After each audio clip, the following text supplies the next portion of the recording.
Hello and welcome. My name's Josie Currie and I'm a Year 11 high school student at the Riverina Anglican College in Wagga Wagga, Australia. This is a series of brief interviews with some of the most significant leaders in STEM from around the world, and they're all amazing women. I'm passionate about science, technology, engineering, mathematics, and medicine, or STEM as we say now, and I will pursue a career in STEM. So I'm honoured to be able to ask a few questions of some inspirational women in STEM. I really want to thank them all for generously taking the time to chat and, importantly, pass on their rich insights. Hopefully, other young women with an aptitude for STEM can take inspiration and guidance from their experience and insights. The role of these interviews is to inspire the next generation of women in STEM. Today I'm speaking with Professor Zdenka Kuncic. Professor Kuncic attained a science degree with first-class honours in physics at the University of Sydney, followed by a PhD in theoretical astrophysics at the University of Cambridge. Professor Kuncic is a Professor of Physics and Fulbright Future Scholar at the University of Sydney, where she leads an interdisciplinary research team working on projects that bridge physics, medicine, biology, neuroscience, and engineering to solve complex problems. She was also an Australia Harvard Fellow and is an elected Fellow of the Australian Institute of Physics. Previously, she was a Cambridge Commonwealth Trust Scholar and was awarded the prestigious Royal Commission International Research Fellowship in Science and Engineering. Thank you, Professor Kuncic, for taking the time to chat today. What drew you to a career in physics and what excited you about astrophysics? Yeah, so I guess I didn't really know what I was going to do for my career when I was young, but I did enjoy science. So I knew I wanted to do something in science. And it wasn't until really I got to end of high school and started university where I started thinking about physics, because it was the one subject that really challenged me. Everything else I could kind of get, but physics really stumped me. And so I had to really work hard at it. And it was for that reason that, you know, when you work hard at something and you get it, it's much more rewarding. So it was kind of almost addictive that, you know, I had to work hard for it. And then, you know, once I understood how it, how it all worked, I wanted more. So I did become addicted to physics in that way. And then astrophysics didn't happen until much later. So I finished my undergrad degree, and actually in my third year of my undergrad degree, I still really didn't know what I was going to do. I'd majored in physics and maths, but I didn't really know, what kind of career path options were available to me. And so I decided to enroll in honours, which is the fourth year. And in that year, you're required to do a research project. And that was what really, attracted me into a career in research in particular. So I did that research project in space physics. And after I finished that year, I knew I wanted to go on to do a PhD, because a PhD is a research degree. So you're actually training to become a professional researcher. And I wanted to try a different field. It wasn't because I didn't like space physics. I did like it, but I also wanted to take the opportunity to learn something new. And, I'd learned a bit about astrophysics through space physics. I thought, oh, I'm going to do that. And so I did. And it's just fantastic. You get to learn about all these, really deep and mysterious things that are going on in the universe. And it was a real, privilege to have the opportunity to learn about that. Yeah, I think it's really important to have a career that both challenges you and that you actually enjoy. Yeah, for sure. Yeah. So how would you describe your journey into a physics career? Was it a direct path from high school to university and a career, or was it less direct? Definitely less direct. So yeah, I mentioned earlier that I really didn't know what I was going to do when I grew up. I kind of thought I would become a teacher. I kind of felt like I would enjoy that. And I did know I liked science, but I didn't even know what a university was until I got into year 11 and I had to change schools, and people started talking about university, because my parents didn't have the opportunity to go they didn't even finish school, in fact. So I really didn't have anyone to provide guidance to me. I'm the eldest in my family.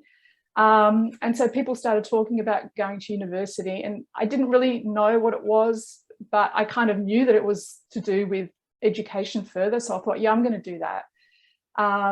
And so so it wasn't a direct path, because at that point still I didn't know that I was going to end up doing physics. When you go to university, you know, I enrolled in a Bachelor of Science, and you can still do fairly broad science subjects in your first year. And in fact, I did one non-science subject, which was archaeology, which I absolutely loved. So my problem is I like so many things that, but anyway, so it wasn't until my second year that I had to make some choices. And that was when, you know, I'd done first year physics, and that was the thing that challenged me the most. So I kind of knew that I was going to end up majoring in physics. And as I said, you know, once I completed honours and I went on to do a PhD, I kind of knew I'd like to stay in research. It's easier said than done, though. So, you know, I really tried hard to keep my options open as much as possible to be able to do research in physics. Yeah. Yeah, I think it's valuable to know that there's not just one defined pathway. Yep. There's obviously an interconnectedness of physics across many industries and within the field of physics itself. How did your physics journey transition from astrophysics to medical imaging physics? Great question. Yeah. So you're absolutely right. There's physics, to me at least, and I know many people who would agree with this, is like the lowest common denominator. It's about as fundamental as you can get. And, you know, once you know physics, you can pretty much do anything that you put your mind to. So I really like that about physics. And even though I changed my field, my research field from astrophysics, I still enjoyed it. I still do enjoy it, but I wanted to do more. And astrophysics, as interesting and as exciting it is, it's very disconnected from the real world. Meanwhile, back on the real world, there are lots of problems that need to be solved for humanity.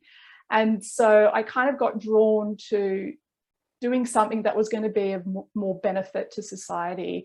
And I felt like as a physicist, we are, you know, obliged to contribute to that. So I started getting interested in medical imaging, and I was able to do that because part of the research I was doing in astrophysics, I didn't look through telescopes actually, but so I'm not an astronomer. I didn't train to be an astronomer, but I would get the telescope data and I would develop physics-based models to interpret the telescope data to understand what was going on in what the astronomers had imaged. And my particular area of interest was black holes. So I did a lot of research on that. But anyway, the models that I developed using physics ended up being directly translatable to medical imaging applications. So I was able to translate some of the tools and techniques that I developed in astrophysics over to medical imaging physics. It wasn't easy because every single field has got its own language. So you kind of have to learn the language. Even though you know physics and you know maths, there's still all this jargon around it all. And that's the hardest part, learning the jargon. But the physics, yeah, the physics is, you know, it translates to so many different areas. So it was, you know, finding the way to translate it over, and then finding some research projects and partners to be able to, you know, work together and do some fun research. Yeah, I like that there's always opportunity to change direction in careers in STEM. Yeah. What are magnetic nanoparticles and how can they detect cancers? Another great question. You've clearly done your homework. So let me take a step up. So in all of the field of nanotechnology, the one thing to remember is that it's all about shrinking things down to the nanoscale, you know, nanometer scale. It's typically anything less than about 100 nanometers counts as nanotechnology. And you can shrink an object down to those scales on 1 dimension or 2 dimension or even 3 dimensions. And when you do that, the object, because it's geometrically confined to these really small scales, it starts to exhibit different physical properties from what it exhibits on normal everyday scales. And so all of nanotechnology is basically about finding new materials and objects which exhibit different properties when you shrink them down to a nanoscale. And those different physical properties can be things like optical properties, electrical properties, magnetic properties. So I've been working with a particular type of nanoparticles, which are which are become extremely magnetic when you put them in a magnetic field, whereas normally the material that they're made out of is not magnetic at all. So it's only when you shrink them down to these nanoscales that they become what's known as supermagnetic when you put them in a magnetic field. And so I, with my colleagues, have been looking at applications in magnetic resonance imaging, because there you're using a magnetic field to image the body and to get contrast between soft tissue, for example. Now, with magnetic resonance imaging, MRI, what you're actually imaging is the protons in all the water molecules in your body. And that's about 75% of your body is made up of water molecules. And each one of those water molecules has got a proton. And that proton has got a quantum physical property known as spin. And it's that spin that makes MRI work. Now, these magnetic nanoparticles also have a spin. And so when you put them in the body, they add extra spin, if you like, in addition to the water molecules, the protons in the water molecules. And so they can enhance MRI images. So we're using them for that application, but they have some other interesting properties that make them conducive for other medical applications as well. And so this is like a really great example of how nanotechnology can be used for medical applications. So we can also label these nanoparticles so that they can find tumours, for example, so they can go straight to the tumour and then you can get an enhanced image of the tumour site. But you can also label them with a drug or a radiopharmaceutical as well if you want to do some additional imaging. And there's a great new imaging modality known as PET MRI, which combines MRI with positron emission tomography. This is like the coolest technology now. I predict all MRI scanners are going to be replaced with PET MRI. So we've been labeling these magnetic nanoparticles with a PET tracer so they can be used for PET MRI. Yeah, at school, everyone always refers to curing cancer as like a benchmark of achievement. So it's really nice to see advances in that. Right, yeah. Well, I'm not claiming I'm going to cure it, but at least we'll be able to detect it better. Yeah.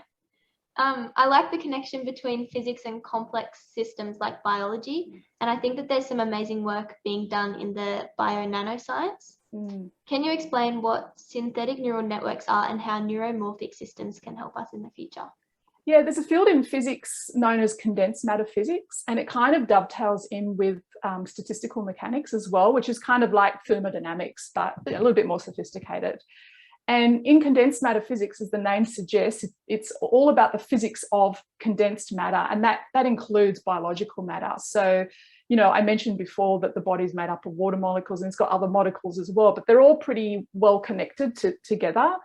And so there are some specific properties of condensed matter that can be observed and that condensed matter exhibits as a result of all the interactions that the elements have with each other. So this is known as a many-body system. And all the little elements, let's say in a biological system, have lots of interactions. And even though you might know exactly what the physics of each of those elements is, when you take into account the interactions as well, you get some additional phenomena on top of the basic underlying physics of the individual elements. So complex systems are, I guess, characterized by exhibiting emergent phenomena, so additional phenomena that emerges as a result of all the interactions.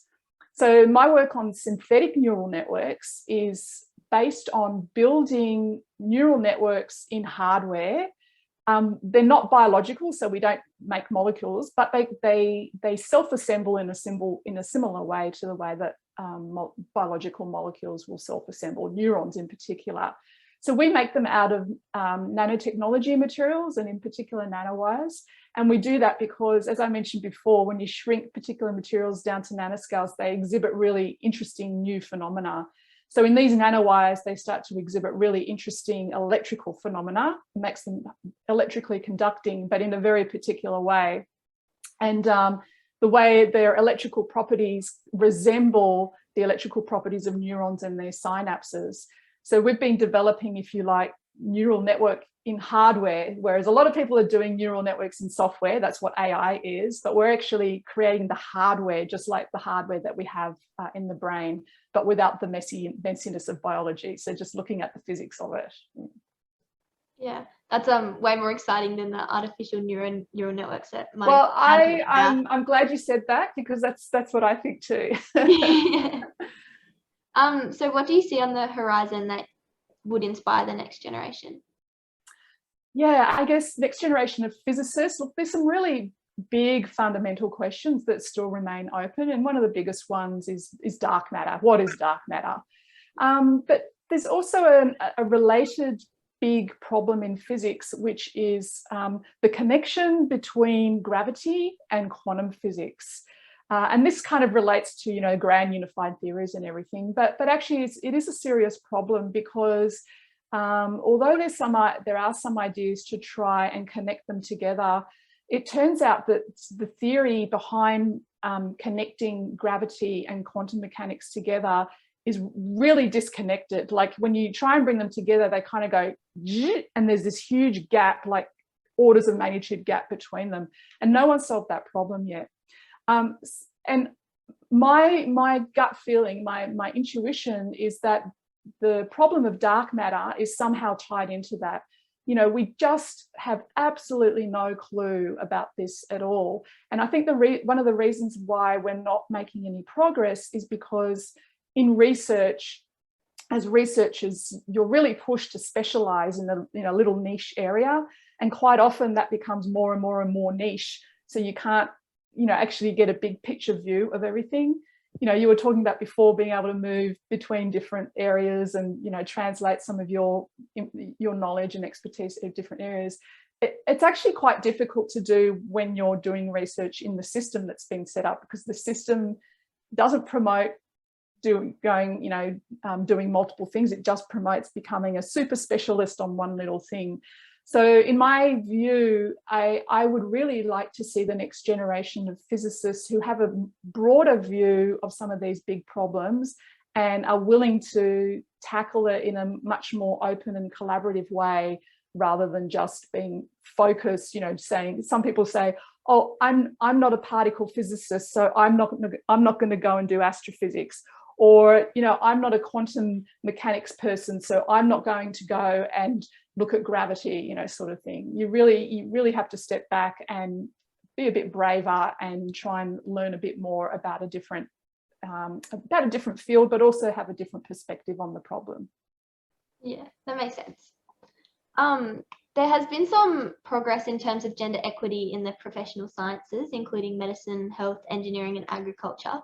Progress has been slower in the traditional or hard sciences like physics. What are your observations with respect to gender balance in STEM?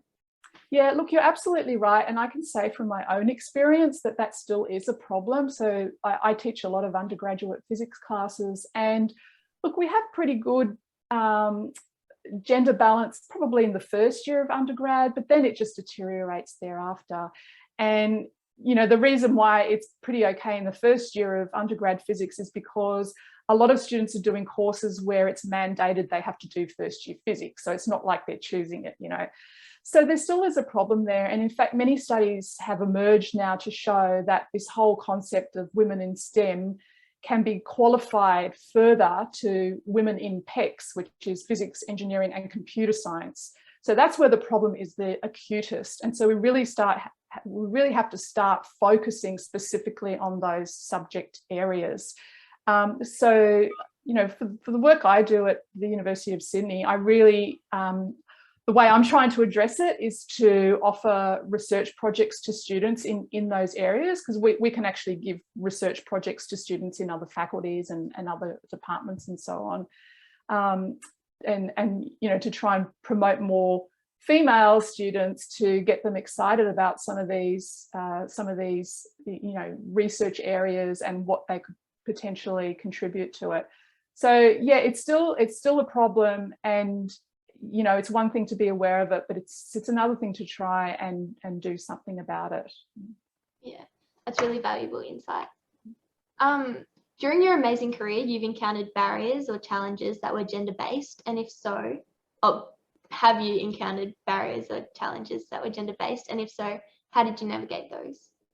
Yeah, I think I don't think I've ever experienced that directly, experienced barriers or challenges directly, but certainly indirectly.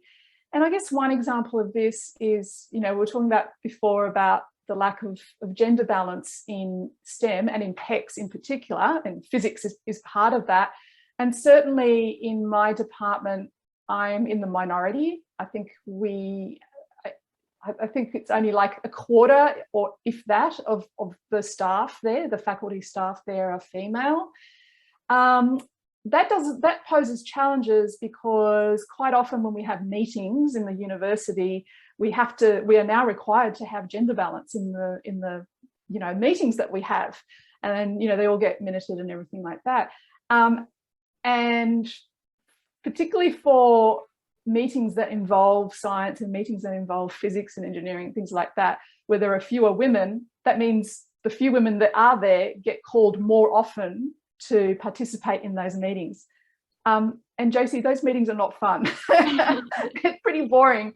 So that is a challenge to, on the one hand, it's important to be visible and to contribute to the decisions that are being made.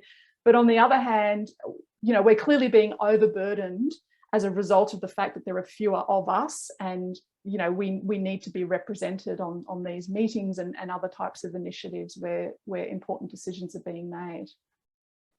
Yeah, well, as a woman that's interested in getting into STEM, I think that's really important to take note of. Yeah. So as a woman, do you feel pressure to trade off career versus starting a family? And do you think gender plays a part in work-life balance? Yes to both questions. So certainly, being female means you bear the responsibility of having the children. So, you can't really avoid that. I suppose you could, adopt or whatever, but that's just something you have to face. And certainly it's a lot easier nowadays than it used to be. There's now paternity leave and other initiatives, so it's still challenging, but it's getting better. And certainly I did experience drawbacks early in my career when I had my children. So I did take time off work, and as a researcher, taking time off work is really dangerous because you're expected to publish, and if you don't publish anything, it's very hard to remain with a research career. So I was very concerned about that. I think in the end, I was lucky just to pull through. But the other aspect as well is when I did return to work, I returned to a lower pay level. I returned to somewhere that I was 5 years before. And so it took me a while to climb back up. So, and I think those are still real challenges for other women in other fields as well. So, and in terms of the work-life balance, again, yes, particularly early on in your career, or in my career from my own experience when my children were young, it's always challenging to try and have that work-life balance, especially if you're coming back to work after having children and you've got a lot of catch-up to play. How do you do that while also, looking after children? But having children and experiencing those challenges taught me one really important lesson that I still, appreciate today. And that is time management. Like, I learned at that time how to be super efficient at work, even within half an hour. If I just had half an hour spare, I could get so much done. And I'm still like that today. And so what I used to train myself to do early in my career, when my children were little, is I used to have these sort of little pockets where I'd say, okay, I'm going to do this in that half hour, or this in that 1 hour, and I did it that way.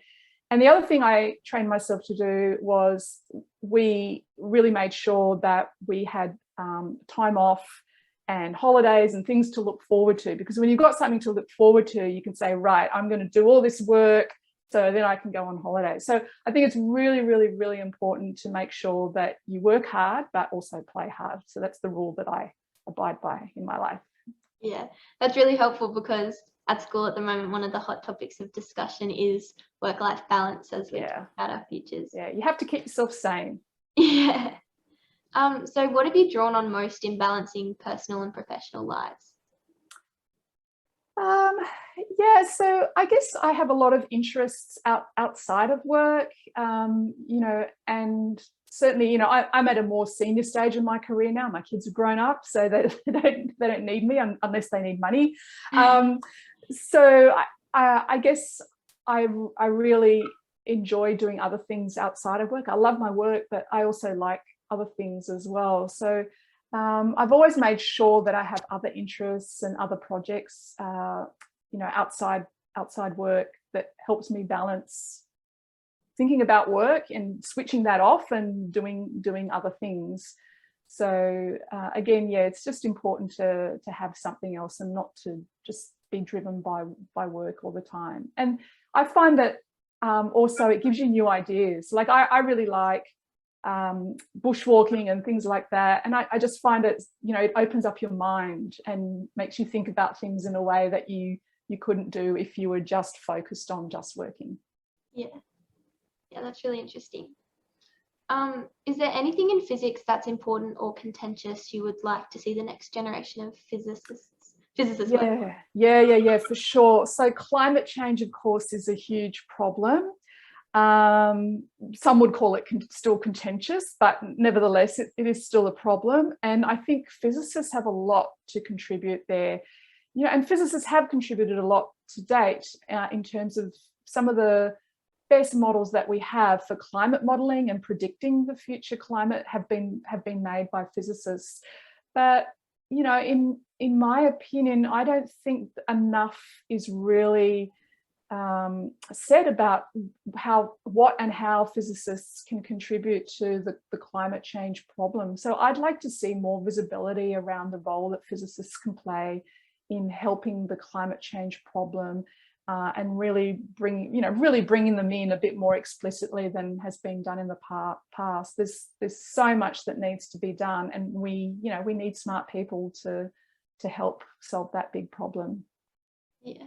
It's exciting to think about what the next generation can achieve. Yeah. Are there any experiences from your journey that might inspire the next generation of women in physics? Yeah, I guess, you know, thinking back on my career, you know, as in the early part of my career, I certainly wasn't as confident as I am today. Like I'm pretty senior in my career, so I have a very relaxed attitude to most things. But you know, early on in your career, when you're establishing yourself, certainly you don't feel that way. But looking back, I can see lots of times when I was thinking about something and I wasn't really sure, is that correct or not? Or maybe I'm thinking about the wrong way.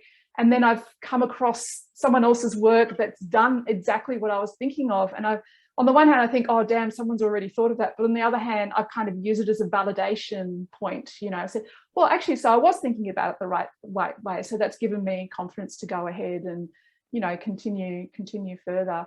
So, yeah, so I guess I've reached a point where I've learnt to trust my gut instinct, and you know, if I have an idea about something, I'll just go ahead and try it out. And sure, you know, maybe it doesn't work, but I'm not bothered by that now anymore. It's definitely worth trying. So so yeah, I guess I would just say, give it a go. It doesn't matter if it doesn't work, because you're going to learn something along the way. And most of the time, at least in research, you kind of have a plan for something that you're going to do, a project. You know, you kind of map it out. And pretty quickly, once you've gotten started, you'll realize, I had the totally wrong idea, because all this other stuff has just come up that's opened up this new pathway. And so you end up going down a completely different path. So overall, it's not really worth getting hung up about something too much particularly if you're starting out, because there'll be just so much other stuff that comes up that'll, you know, you completely change your mind again. So yeah, nice. For young women, what are the essential skills you think they need to craft and navigate a career in STEM? Yes, quite a few. So obviously there's the technical skills. So, you know, I think you have to be good at maths. You don't have to be a superstar at maths, but, you know, you should feel confident and comfortable doing maths, because at the end of the day, you're going to have to buckle down and just do some maths to solve something. Physics, one of the reasons why I like physics, and for those of you who might be watching this who are interested in physics, one of the reasons I like it is because, and like it more than maths, is because you're really thinking about real things and really thinking about how they work. And to solve a physics problem, you don't start with the maths. The maths is the last thing you do. You start just by thinking about it. And you kind of, maybe you do some drawings and you just think really deeply about it, and you wonder what's going on. And then you might think about, oh, what are all the laws of physics that are going on in there? And so that it requires a lot of thinking. The maths bit is right at the end, when you kind of figured out how you think it's working and everything, then you can put some math stuff in. And so that's one of the things that I really enjoy about physics, and I think it's really rewarding, whether you're male or female or whatever. So you need to sort of be open to that kind of thinking about things deeply and creatively as well. There's some creativity that's involved in that. So that is a technical skill, because at the end of the day, you'll need maths. Another technical skill you'll need is scientific programming, because most of the time, even if you can write down a bunch of equations, physics equations that are describing whatever it is you're working on, most of the time you'll need to code it up in order to solve it. Most equations can't be solved by pen and paper. You have to actually solve it numerically. So you'll need some skills in scientific programming. Now, that's different from just doing basic, like, I don't know, statistics and machine learning and stuff like that. This is really now, how do you code up an equation that you want to solve, sort of thing. So that's a real skill, and I think it's a really, really valuable skill. And probably the next most important skill to have, and I view all of these as equal, is communication, because there's no point doing something really exciting and finding fantastic results if you can't communicate it. No, if no one hears about it, it may as well not exist. So you've got to, you've just got to learn to be able to communicate what you're doing and feel confident communicating it in whichever way you prefer, whether it's talking or writing, blogging about it, or whatever. When you're a professional researcher, you have to publish papers, so you have to write it all up in a formal way, but there's plenty of other ways you can communicate that before you get to that stage. Yeah, it's good to keep those in mind. Yeah. One question to finish. Do you have any other pearls or pitfalls to offer young women in high school with an aptitude for STEM? Yeah, I guess it is important to find mentors, and and I mean mentors plural. So don't just find one person that you admire or look up to or think of it as a role model. Try and find a few different people that have different attributes.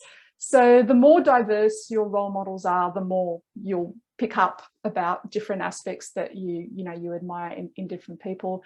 And I also think it's important, especially for females, to find male role models as well as female ones, because that's the only way that females are going to understand the male's perspective, and vice versa. So we've got a lot to learn from each other, and I'd like to think that will also help the gender imbalance problem a little bit. Yeah, that's a really great insight to finish on. Once again, I'd like to thank Professor Kuncic for her incredible insights and for taking the time to not only speak with me, but also to inspire the next generation of women in STEM. Thank you, Josie. That's all right.